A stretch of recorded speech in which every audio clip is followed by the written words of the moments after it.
Are you worried about the coronavirus? Well, don't.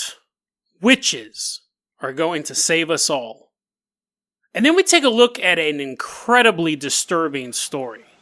Okay, and I would recommend anyone who wants to have a good day not listen to it.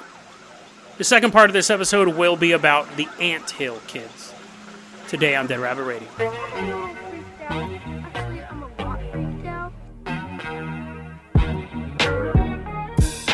Hey everyone, welcome back to another episode of Dead Rabbit Radio. I'm your host, Jason Carpenter. I'm having a great day. I hope you guys are having a great day too. Now, because of this episode, the second half of this episode is pretty disturbing. We're not going to give a shout out to a Patreon this episode. I don't know anyone who'd want to be like, oh gee, I'm so glad I'm helping Jason support the what is this episode? We're not going to use that Carpenter Copter just yet. We're going to get a cauldron full of witch's brew. We're stirring it with that giant wooden spoon your grandma used to spank you with. Gives it extra evil magic. And then we look into this bubbling cauldron. It's made of iron, cast iron. But I mean, what's in it is like bubbling water and stuff. And then there's like frog legs. A vulture flies by, drops a turtle into it. Psst. Cooks, and I stir this devilish concoction together. What is it? Why, it's the cure to COVID-19. Take a sip, young man or young woman, whoever's listening to this podcast. Because apparently, you're waiting for scientists to try to figure out a vaccine or just some treatment for it. And it looks like there's pretty good work on those fronts. Testing kits and all that stuff. No, we were wrong. We were wrong all along. We should have looked to the crones, to look to the crazy old ladies in their houses on Zoom holding rituals. Yes, witches don't have to worry about social distancing right now because they can fly 6 feet apart on their brooms, but that doesn't exist. That doesn't exist, right? It's just a stereotype. It's a funny one, but it's still just a stereotype. No, witches today use Zoom. They use the little messaging app thing on their computers. And they talk to each other and they cast these spells that are supposedly thousands of years old that required old women to dance naked in a grove of trees can conveniently be done in their own homes online. Get that, right? I mean, either magic is real and it's a ritual, or you can just walk in a room and go magic, and then stuff happens. So yes, now that all the Panera Breads have been shut down and they have no place to eat and or work, they're at home on Zoom meetings casting these spells. So Elizabeth Lovegood and Monica Moonstone and Jimmy, he's the odd bird, Jimmy, they're all casting these spells using Zoom. Their goal is to cure coronavirus. This is what I thought was weird. Here's a little Twilight Zone thing for you. While they're trying to cure coronavirus, there's another group that's trying to aid the effort against this virus. They're also trying a spell called BindTrump. Now, I don't like to get political, but they want to cast a spell that'll bind Trump and all who abet him. All who abet him. So let's take out Trump. Let's take out his supporters. They're getting ready to do a new one of these spells on May 20th. Here's a little Twilight Zone moment for you. Imagine May 20th, half the United States freezes in place. Now, to be fair, we probably wouldn't know because we'll still all be in quarantine. Your dad just frozen. Hey, Dad, can I change the channel? Dad, seriously, what are you doing? Wouldn't that be weird, though? I mean, obviously, it's not going to work. The whole thing's stupid, but that would be bizarre if all of a sudden 43 million Americans freeze in place. I think 43 million voted for him, 43 million voted against, and the rest of America just didn't care. That's pretty much how it happens here, but imagine if mass seizures take place on May 20th. But it's not, because the whole thing is ridiculous. And so is this ability of them able to cure coronavirus. But, any port in a storm, whatever. People want to pray. People have their faith. That's cool. I get that. But then again, let's also make fun of these guys. So there's a specific witch named Willow Rose. I'm going to bet money that was not her birth name. I could be wrong. On this, but I got $5 saying she was born Tabitha McGillicuddy. But anyways, Willow Rose, we will call you by that name, Willow Rose. She's what's known as an herbal witch, which was the name of my drug dealer back in high school. Smoked cloves all the time. She has this totally perfect way. So this disease is everywhere. People are dying of it. It's not super cool to get. Even if you get it, it can be real sucky afternoon. Or 14 sucky afternoons. But don't worry. Willow's on the case. At least it depends on how well you know Willow Rose. Here's how she starts off this article. Quote, I personally have cast the circle around my home and loved ones, calling on Earth to absorb the virus and transform it into something harmless. So she starts off talking about how she's cast like a protective bubble over her house and a protective bubble over her loved ones. Thanks a lot, Willow. I mean, I guess if I had known her, I might be considered one of her loved ones, but also, the thing is, too, it's like, what if I'm, like, walking down the street? Does the bubble move? Can I move out of the bubble? Technically, I shouldn't be walking down the street. Again, the quarantine thing. But it's nice to know that the people who have the power to create these bubbles aren't just making a bubble all over the planet. Or just creating small bubbles around the coronavirus. And yeah, why are you isolating me, bro? Isolate the virus, magical person. Also, here on this website that Willow Rose is writing this article for, she has this amazing concoction. A brew, if you will. Straight from the bowels of hell. Listen to this amazing coronavirus fighting spell. Brew, whatever you want to call it. Okay? Herbal witch, Willow Rose, is talking about creating bubbles, talks about calling upon the fire to go and burn up all the coronavirus in the wind to like blow it away, and then the water to just kind of sit there and do nothing, and then Earth to just kind of shrug its shoulders. Anyways, here's a concoction. You have to have some ingredients, right? So you got your ear of newt and your eye of hobbit or whatever. You got all this stuff laying around. What you need for this, here you go. Quote, get ready, write this down, quote, the proper ratio is 1/3 cup of bleach per 1 gallon of water. So she's basically telling us how to make disinfectant. You're a witch, dude. I know how to dilute bleach. And if I didn't, I could go on Google and type in how to dilute bleach. What I don't know is how to create a bubble over myself or my love. Teach me that spell. Teach me the bubble spell. I know how to dilute bleach. It's on the bottle. If I buy bleach, you turn the bottle slightly. It's all, for those who seek the spell, Clorox thinks you should dilute this awful concoction. Like, obviously I know how to do that, bro. You're casting spells. What are you holding back? I got witches doing Zoom meetings, zooming around on their brooms. I got you knowing how to create force fields. Got Invisible Woman over here. You're telling me to dilute bleach. Lame. Give me some real magic. She does also say that she learned that bleach trick working in food service. So my Panera Bread joke probably wasn't that far off. But then she goes in this weird thing. So you have the bleach, which is fine. You mix the bleach in the water. But that's not witchy enough, right? This is a witch website we're on. So she says she likes to add mint or lemon rind, because they both have magical properties and they both smell good. Dude, what if the lemon rind already has COVID-19? You've just killed us all because you wanted it to smell good. What's the magical property of a lemon rind, too? I mean, the magical property is you don't have to worry about a gross lemon hanging out in your kitchen anymore. It's gone. Throw the rind away. But she doesn't leave us totally hanging. Because she does tell us that her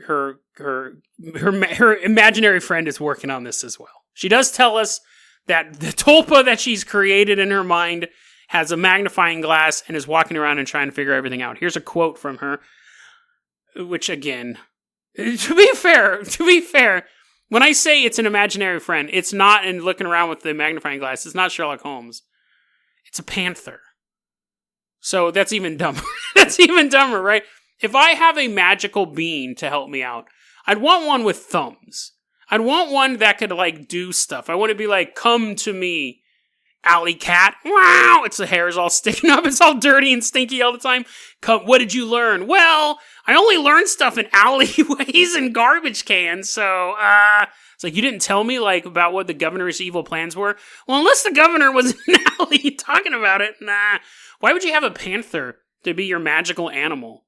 It can't do nothing except panth. It can't do nothing except, like hang out in jungles and stuff. Hey, panther, do you have any information for me? Yes.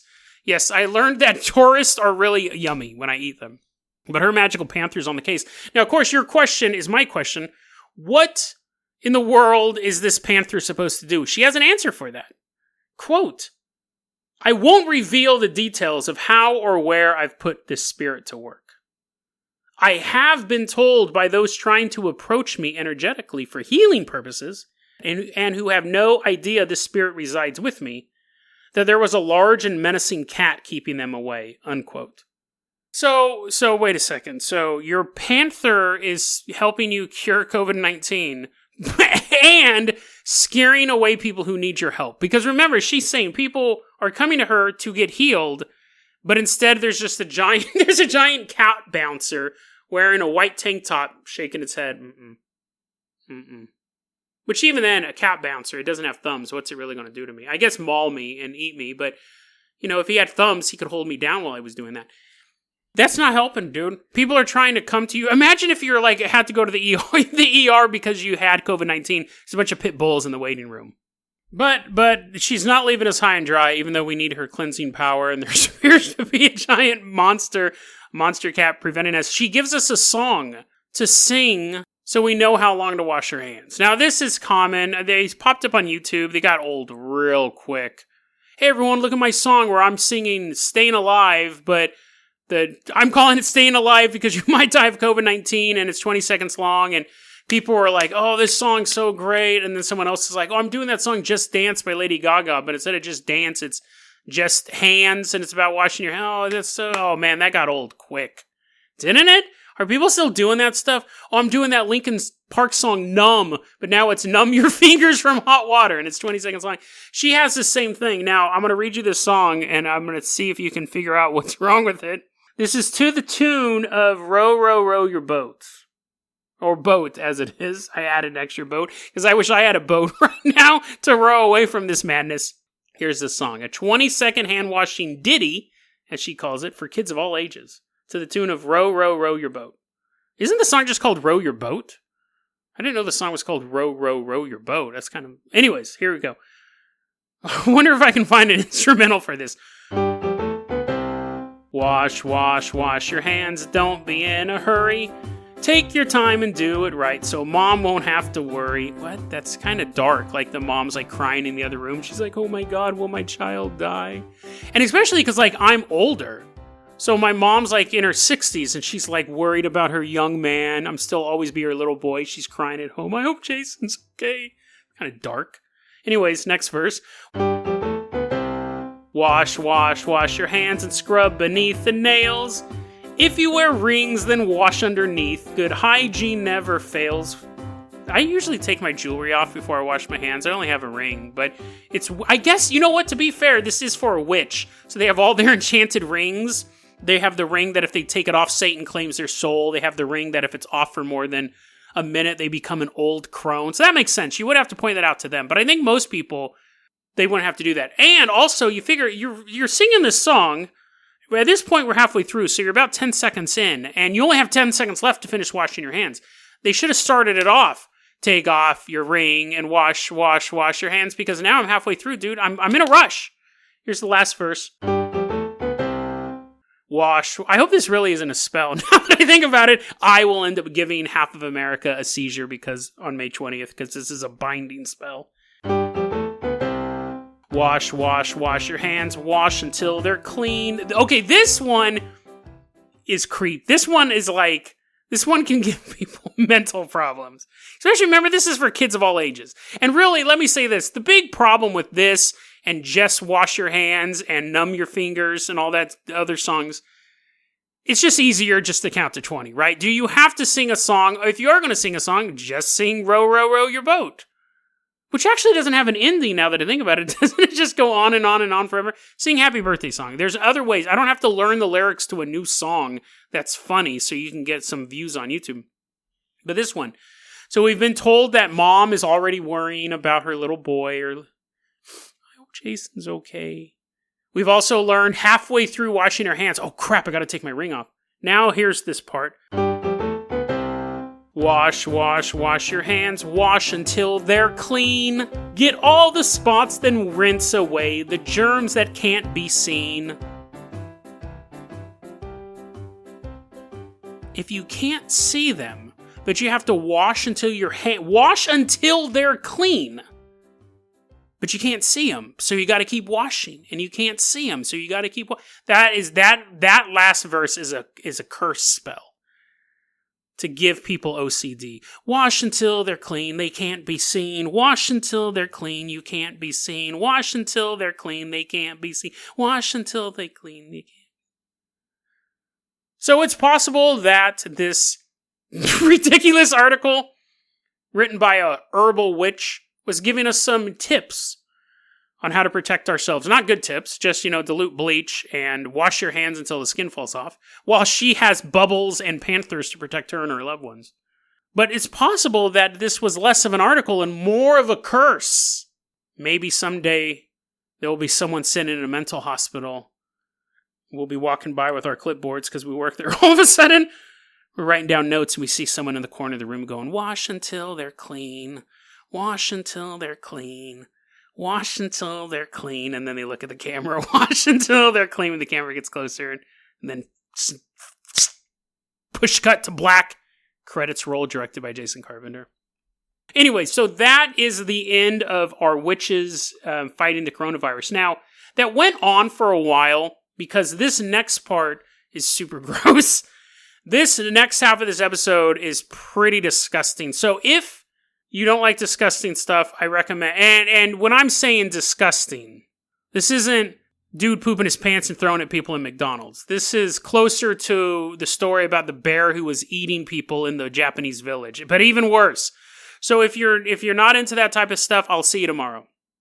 I hate to say, and for the remaining sickos out there, welcome. No, it's just there. Different people have a different level of what they can stand. This next story, it's true crime, it's nightmare fuel. So if you're not into that type of stuff, if you want to keep your brain clean from images of evil, I will see you tomorrow. Enjoy. I hope you enjoyed that fun witches story.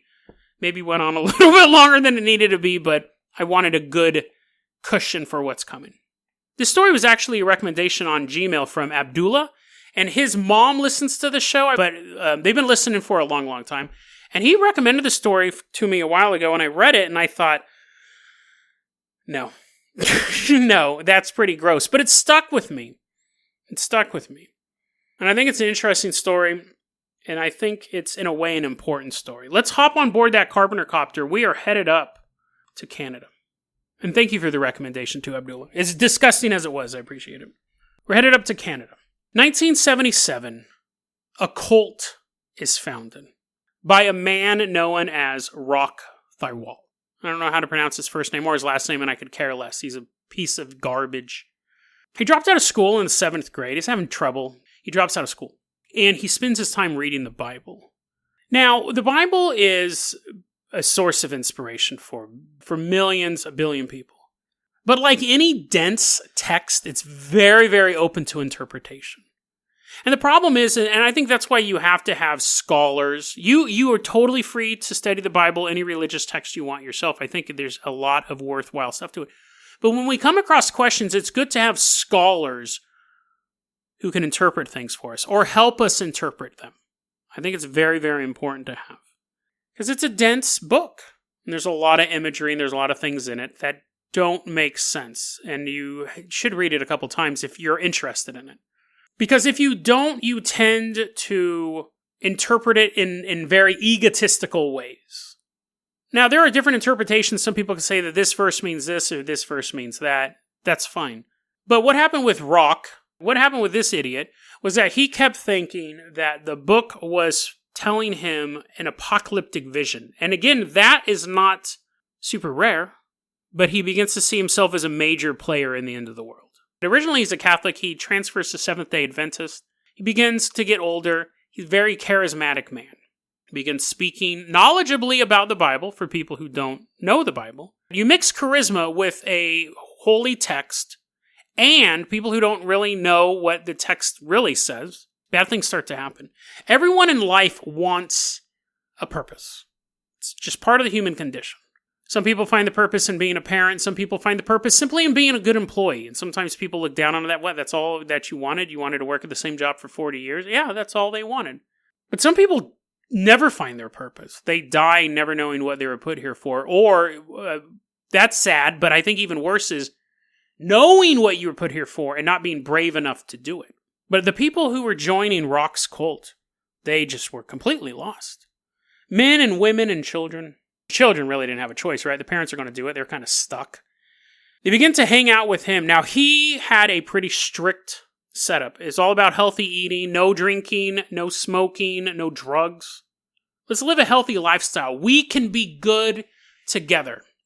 But with the Seventh-day Adventist Church, they start to look at it and go, he's not one of our ministers. He seems to be doing his own thing within the confines of our church. It's almost like he has a shadow church, a separate church. They start to cut ties with him. And around the same time, he starts to be very vocal about his apocalyptic prophecies. This is taking place in the 70s. This is past Charles Manson. I believe it's past Jonestown as well. I don't know the date of that off the top of my head, but cults were a known thing at this time. Moonies were around, all that. Nobody believes they're in a cult when they're in a cult, though. And generally, people in cults are fairly smart. People in cults tend to be people who think they're too smart to join a cult in the first place, because they can't get fooled. A lot of times when we look at membership of cults, they're not yokels. Some of them might be. But for the most part, they're at least of average intelligence. So anyways, he decides that this isn't where they're at right now. Let's move out to the middle of nowhere. We're going to start a commune. We're going to have healthy living.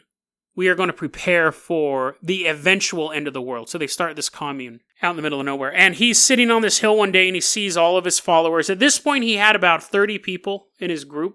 12 adults, 22 children. Some teenagers, some younger. But it's basically families. And he's sitting on this hill one day and he's watching his little people build this town that they're eventually going to settle in, have this commune set up. And he referred to them as ants. They look like ants on an anthill. So he began calling them the Anthill Kids, which is an interesting name for a cult. A lot of times they're like the last light of the Brotherhood or, the setting sun, something like that. The Anthill Kids, he calls them that. And he would give his sermons, very, very charismatic. People loved being there. People were growing their vegetables. They were living this healthy lifestyle. And then he has the revelation. The curtains are drawn back. And he actually sees that the world will end, not in some far-off time, but in February 1979.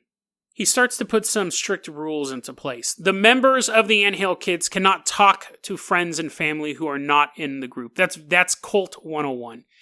That is so ingrained into cult behavior that is what abusive relationships do. It's so bizarre. Because there's not really, as far as I know, there's not a manual on how to be an ass. But you start to see that behavior just kind of generalized. Whenever you talk to someone who's been in an abusive relationship, 98% of the time, looking back on it, they don't know that they're getting into it, but looking back on it, one of the first red flags is they were no longer able to contact anyone else. Or they can only contact them as long as their boyfriend or their girlfriend said it was okay, stuff like that. Cults do the exact same thing. Limit exposure to the outside world. You don't have to worry about wrongthink. So that was the first thing. And eventually February 1979 comes along and, spoiler alert, the world doesn't end. So people start to get upset. If you are going to start a cult, and I recommend you don't, but if you are going to start a cult, set the prophecy way far ahead. I understand why you want to set the prophecy now because it gives everything a sense of urgency. But that day will come and you will be wrong. And then you got to deal with this. A lot of times what happens when the prophecy is set and it doesn't come to fruition is you lose a bunch of members. You tend to lose almost all your members, and then you have the diehards stick around. That didn't really happen this time. Maybe it's because they were in the middle of nowhere. Maybe it was because contact had already been cut off.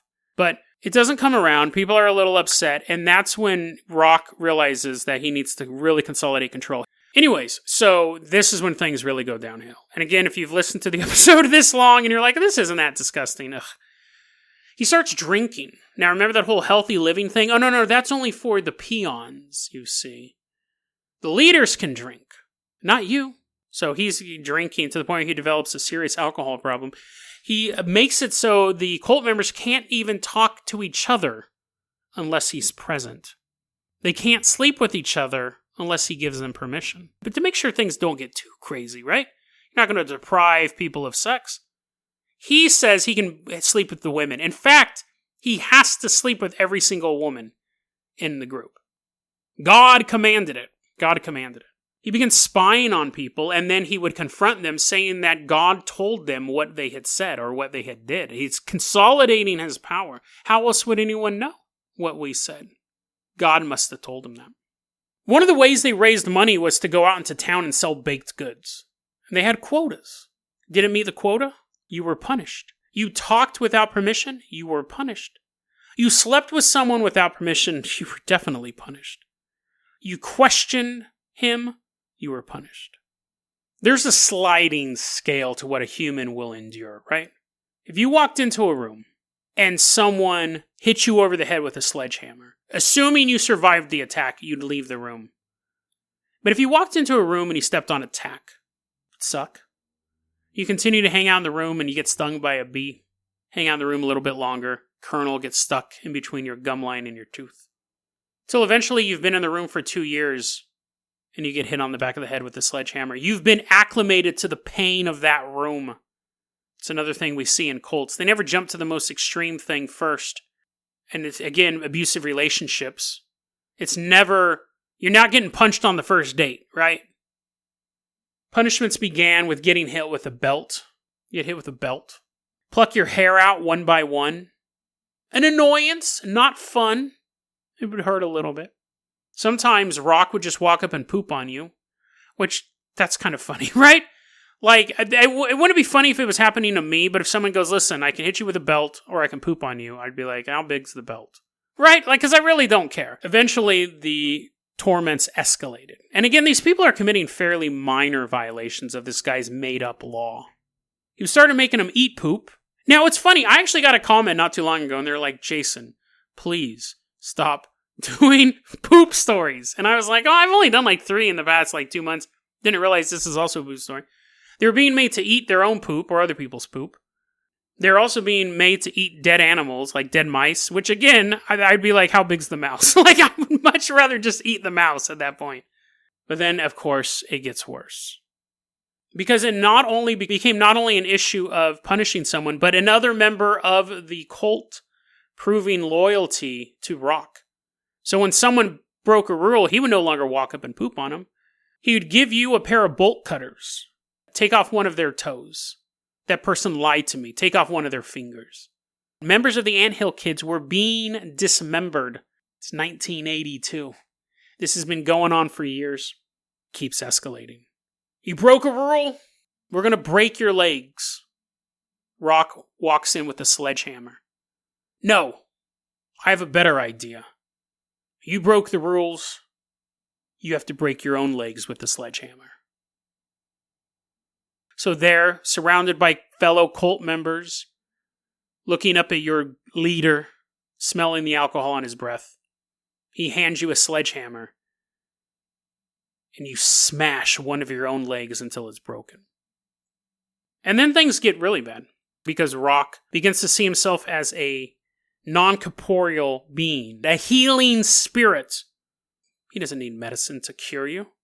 He can heal you himself, so he begins to do impromptu and unneeded surgeries. At this point, we're in the late 80s, and there's a woman named Gabrielle Lavallee who has been being punished this whole time. She's being burned. She had a hypodermic needle inserted into her back and broken off. Teeth pulled out. After she had one of her breasts cut, chunks of one of her breasts cut off, she escapes. She leaves the compound. And then the weirdest thing happens, and I've seen this happen in other cult stories too. She comes back. She comes back. Now, I don't know if it's because it's like that abused again. I think there's so many parallels. You leave an abusive relationship, he sweet talks you back. I don't know if it's that. I don't know if she left and they were in the middle of nowhere and she had to return, or she left and realized that there was nothing out there for her but the abusive love of the compound. Because love filled with hate is better than no love at all. I don't believe that. Absolutely. I absolutely believe a life that is loveless is better than a life filled with false love, which is what this is, and which is abusive relationship would be the same thing. It's better to just die alone. And to be in a relationship with someone who despises you so much that they hurt you, physically or emotionally, or both, hurt your soul. Anyways, she comes back. Could you imagine? You had 8 teeth pulled out. It's watching this stuff happen to these kids, watching this stuff happen to adults. Part of her breast removed. How would you even get a hypodermic needle out of your back? Anyways, she comes back. She's welcomed back into the compound, obviously. They're not going to keep her outside. They don't have a ton of members. Of course, he's sleeping with the women, so they're having more kids, but it takes a while to get a real group going. It's, these kids, you have to age up to become super brainwashed soldiers in this cult. So they bring her back, but of course, she's going to be punished. What I find interesting is, remember, these people are selling baked goods in town, and I find it weird that the people in town weren't picking up on a lot of these clues. To be fair, the police did want to investigate this. They were seeing some of the way that the people were dressed, the kids were dressed when they came into town. Locals were like, I think something's going on out there. The police, though, were stymied because they were a religion. They couldn't go into a full investigation. Those laws have changed for the most part. Local police are still a little iffy to go kick down the door of a church, but now they're a little more aware that this type of stuff could be going on. But again, you're supposed to be selling baked goods. It's kind of hard to, with this image. You figured eventually she would have went to go sell you some cookies. You noticed something was off about her. She comes back to the compound, Gabriella. They take off a couple of her fingers with bolt cutters. Then they hold her arm down and stab a knife through her hand into the table, which, to be honest, I've seen in action movies. Things like that. I guess I knew it was possible, but the amount of force it would take to put a knife through the hand and pin it to a table would be an amazing amount of force. You'd have to pull a hammer out at some point to really get it in there. But, that's nothing. This has happened before. This cult has done worse, and they plan to do even worse this time. They took a chainsaw and cut off her arm as she's pinned to the table. I mean, don't you think the townspeople would have realized these people were missing fingers, missing teeth, missing an arm? There's photos of them just smiling, hanging out with the leader. 1987, the townspeople do have enough, and the police finally go into the compound, take a look around, remove 17 kids. They said there's a filthy environment, these kids aren't being taken care of. 17 kids are removed from the compound. But can't do a full investigation. They are a church, a separation of church and state. Everyone else is left there. Now, can you imagine being in that compound at that time and watching those cops come in? Now, the part of you haven't seen, you've been there since 1977. It's 1987. You've been in there for 10 years. Sure, you've been on the street corner selling Suzy Q's and stuff like that, but now you have police coming in. Part of you is scared, but part of you is hoping, wishing that this is the end. So you don't betray your leader, but it just ends. All of this ends. Maybe not for you, but at least for your kids. But then the cops round up those 17 kids, and the whole time you're hoping they'll turn around, they'll see something. This will all be over, but they leave with those kids. Those doors shut. You're still in that compound. 1989, Solange Boilard says she's sick to her stomach. She's not feeling good. Which is totally fine because their leader is a healing spirit. He's got it. He can take care of this. Now, healing spirits don't need anesthesia, right? They got the power in them. You're not going to feel a thing. They give her an enema with molasses and olive oil. Doesn't work, obviously. Just something disgusting. Now remember, she's just complaining about stomachache. So Roch cuts her stomach open. Begins pulling her intestines out with his bare hands and rips them. The healing power of Roch, your dear leader. No anesthetic, remember. Gabriella, who once escaped, now has one arm, is ordered to sew up Solange, which must have been hard to do with one arm. He probably picked her because it was so difficult for her to do. The next step of this miracle cure is to put a long hose down Solange's throat and then blow hard. It takes her a day to die. but she does die. And it's an affront to this great mystical being, this healer of men, this all-powerful leader. But he has a way to bring her back to life, to prove that God is on his side. He drills a hole in her skull, and himself and all the other men in the compound ejaculate into her brain. Doesn't work, obviously. So they bury her body off the compound grounds. And as far as Roch is concerned, he just goes about his daily business of tormenting, terrorizing, and creating a life of fear for all of his followers. Gabriella escapes again. This time she doesn't return back home. Police, though, do. They dig up the body. They arrest Roch. They arrest some other members of the cult. Children are taken into protective custody. Roch is sentenced to life in prison, and he got life in prison. Because you can imagine how popular this dude was, right? February 28th, 2011. So he got arrested in 1989, so he was there for a while. He was there for quite a long time, but February 28th, 2011, this guy named Matthew Gerald McDonald, 60 years old. Roch was 63 by the time 2011 came around. Matthew, who's 60 years old, by all definition, an elderly man, walks up to a guard station one day, puts a knife down on the counter, and says, quote, "That piece of shit is down on the range. Here's the knife. I've sliced them up." That was his life sentence. To go from being a man who had all of these people enthralled to being an inmate number, getting deloused, getting pushed around by COs, being belittled by other prisoners. All that power he had, gone. He's now on the other side of the coin. He's now the pathetic little follower. Cults are a fascinating subject because it really is this idea of this one man having complete control over other people. And we see cult-like activities in politics.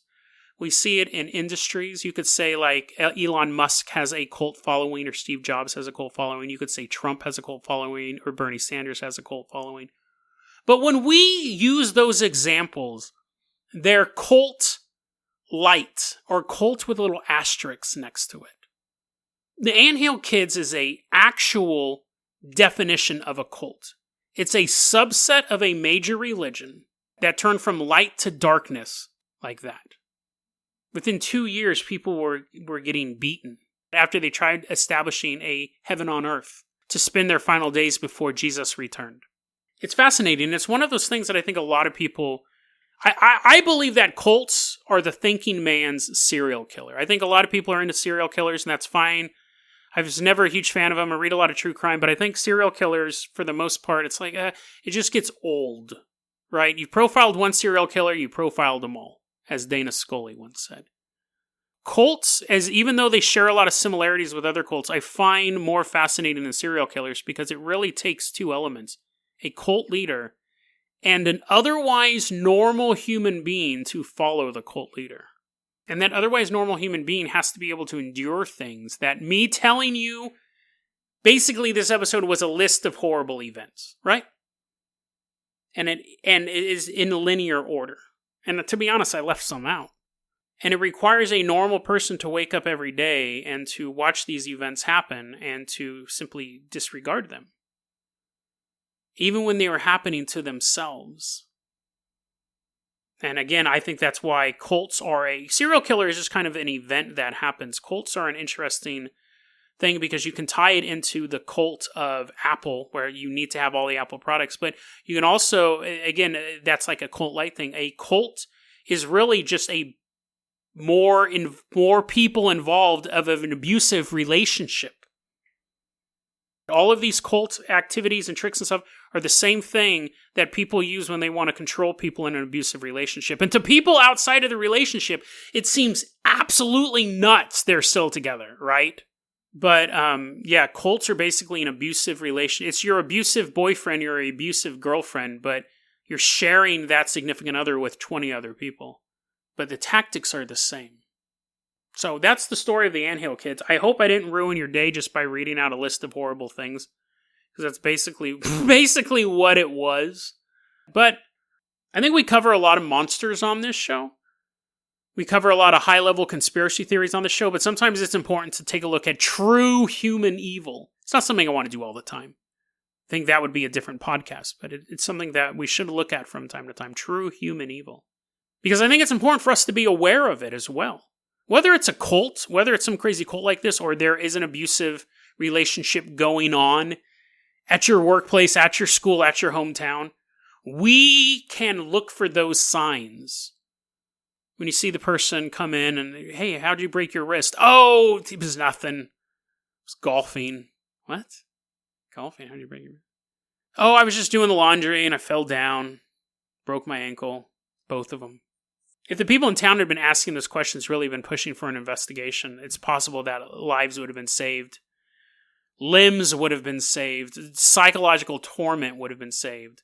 So just because we're not in the relationship, just because we're not in the cult, it doesn't mean our duty is to do nothing. It's good for us to look around at people who may need our help.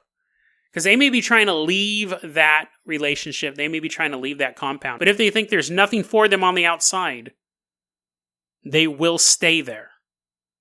No matter how bad it gets. deadrabbitradio@gmail.com is going to be our email address. You can also hit us up at facebook.com/deadrabbitradio. Twitter is @deadrabbitradio. Dead Rabbit Radio is the daily paranormal conspiracy and true crime podcast. You don't have to listen to it every day, but I'm glad you listened to it today. Have a great one, guys.